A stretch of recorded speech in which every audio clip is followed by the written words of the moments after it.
Hey everyone, Arvind here from AG Biology. So, I want to talk about something today that doesn't get discussed nearly enough in science channels. And honestly, it's something I have thought about a lot from my own time working in a research environment. We all learn that science is supposed to be this pure objective thing, right? So, evidence leads to conclusions, ideas get challenged, hypotheses redefined, and the best data wins. Yeah. But what actually happens when the system producing that science runs on a hierarchy, career pressure, and the fear of saying wrong thing to the wrong person? That's what this video is about. And look, I want to be upfront about something before we dive in. This is not me saying all labs are broken or all supervisors are bad. That would be completely unfair. Some of the most rigorous ethical science I have ever seen, comes from researchers who fight for integrity every single day, even inside the imperfect systems. But we cannot fix what we don't talk about. So let's talk about it. If you have ever been to a research institution or a laboratory, even briefly, you will recognize the structure very quickly. Yeah. At the very base, you have got undergrads, then master students, PhD students, postdocs. These are people who are honestly running a huge chunk of day-to-day experiments. And at the top, professors, PIs. The ones who control the funding, the publications, whether or not your career moves forward. Now, here is where it gets interesting. Studies, including one from Science in 2012, another from PNAS in 2014, estimate that only around 10 to 15% of PhD graduates ever end up in a tenure track faculty position. Think about that for a second. That means the entire academic system is structurally designed around a massive chunk or a pool of early career researchers competing for a very small number of permanent positions. When you concentrate that much competition into a narrow pipeline, power gets concentrated too. Let's ask some questions. Who gets the credits? Who actually gets the credit? Okay, let's talk about the authorship, because this one genuinely surprised me when I first learned about it. So in principle, being listed as an author on a scientific paper is supposed to mean something very specific. Organizations like ICMJ, International Committee for Medical Journal Editors, have actual criteria for this. You need to have meaningfully contributed to the work. Yeah, but surveys, for example, in biomedical research, suggest that somewhere between 20 to 40% of the papers involve what's called honorary authorship, where someone gets listed as an author, even though their contribution to the actual was minimal. That's respectfully saying maybe nothing. Yeah, and on the flip side, you have ghost authorship, where people who did some actual work, a significant work, somehow don't appear in the paper at all. Now, why does this happen? Yeah, sometimes it's about maintaining collaborations. Yeah, sometimes it's about signaling relationship within the network of the academic. Sometimes this is uncomfortable to say. It's because junior researchers feel like they don't really have a choice. Yeah. When the person evaluating your thesis also decide who goes on the paper, the dynamic is much more complicated. Here is something I think about a lot. Science is supposed to thrive on disagreement. That's literally how it works. So you challenge a hypothesis, you test it, you argue about the data. So this tension is very productive. It's healthy. Yeah.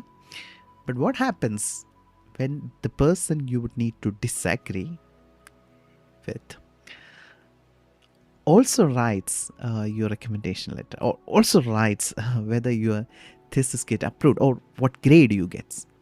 Also controls whether your name goes on the next publication. Next one.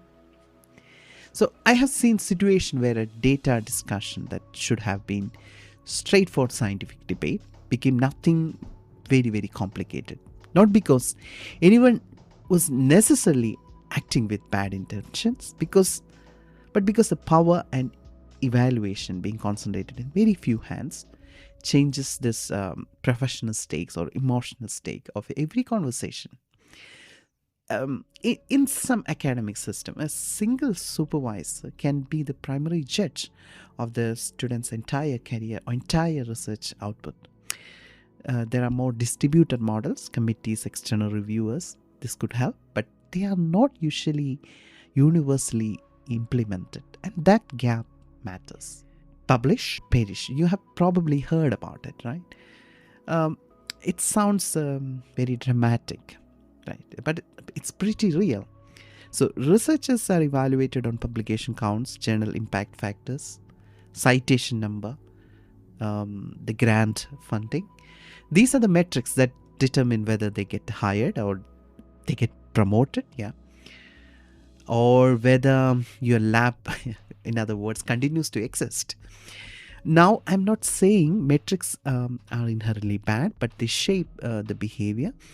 Sometimes, not always, but sometimes they shape it in ways that quietly compromise rigor. A Nature survey of over 1,500 scientists found that 70% reported difficulty reproducing other scientists' work, experiments, and over half of them reported difficulty reproducing their own work. So this is called replication crisis, and it's real, documented problem, not just in one particular field, across multiple fields. Lots of factors contribute to it, but the pressure to publish quickly, publish positively, and publish often, that's definitely going to be part of the story. When we see what we expect to see, this is very important, very, very important. There is a psychological phenomenon called confirmation bias. As scientists, they are humans, they are not immune to it. Nobody is. Ideal version of science goes observe something, form a hypothesis, design an experiment, several experiments maybe. See what happens, interpret what you find, not what you want, what you find. But when strong expectations pre-existing, when a lab has been working on, for example, a particular model for years, so PI has staked their reputation on a particular model framework, the process can subtly shift. Instead of what do these results show, the implicit question sometimes is like, how do these results fit into what we already believe, what we already want? So a meta-analysis published in PLOS in 2010 found that the positive findings dominate the entire scientific literature. In some fields, if you see, this is over 90% of published results are positive. Does that mean negative results? They do exist. Contradictory findings exist, but they just then don't tend to get published. They don't get the celebration. They don't get rewarded. But for an early career researcher whose future depends on the senior evaluation, their pressure to align with the existing interpretation can be genuinely significant. Philosopher of science Thomas Kuhn wrote about this decades ago in Structure of Scientific Revolutions. His argument was that scientists don't just work with individual facts, they work within entire paradigms, dominant frameworks that shape how you interpret data, what questions you even think to ask, what counts as a good result. And the thing about paradigms, they are sticky. So when a senior researcher has built their career, their publication, their grant, their entire intellectual identity around a particular model, accepting that a new finding challenges that model is not just academic update. This is personal. It's costly. It means revisiting their work, years of previous work. But they don't see the publication which gets retracted in journals. That's not malice. That's human psychology interacting with institutional incentives.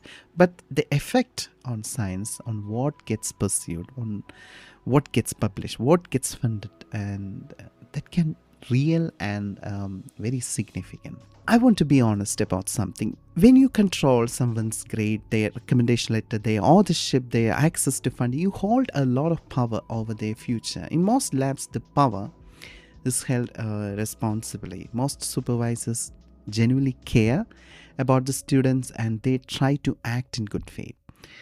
But without the strong accountability mechanism, without transparent process, independent evaluation, clear reporting channel, that structural power can sometimes be used in ways to harm people. So early career researchers can feel pressure to conform to interpretation they are not sure, to stay quiet in discussions where they would rather push back, to prioritize survival in system, our honest engagement of scientific engagement.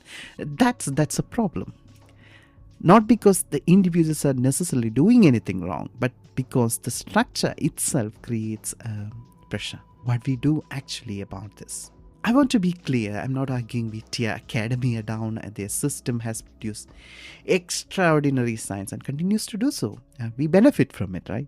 There are real practical reforms that researchers, institutions, funding bodies, and increasingly discussing. Transparent authorship criteria, for example, making it clear upfront who contributed, what contributed, and why they are on the paper.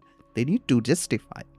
Independent thesis evaluation committee. So a student's entire academic future fate cannot rest on one person's hand. Stronger protection for the early career researchers. So there should be clear channels for raising concern. Without, they cannot risk their career, right? So open science practices, pre-registration, open data, methods, the process of science become more transparent, visible, accountable. So real reporting mechanisms should be there, not just policy. So these systems exist, but people still cannot feel safe speaking up. So none of this is radical. That's what I would like to say. Just taking the value science already claims to have. Yes. On a concluding, look, I love science. I genuinely do. And I think the reason so many researchers are having this conversation right now is because they love it too. They want it to work the way it is supposed to work. That's the thing. Recognizing that academic hierarchies and incentive structure and sometimes distort the outcomes, even the scientific outcomes, that's not an attack on science. It's science doing what science does, looking honestly at a system that you really want to improve, how it can be improved.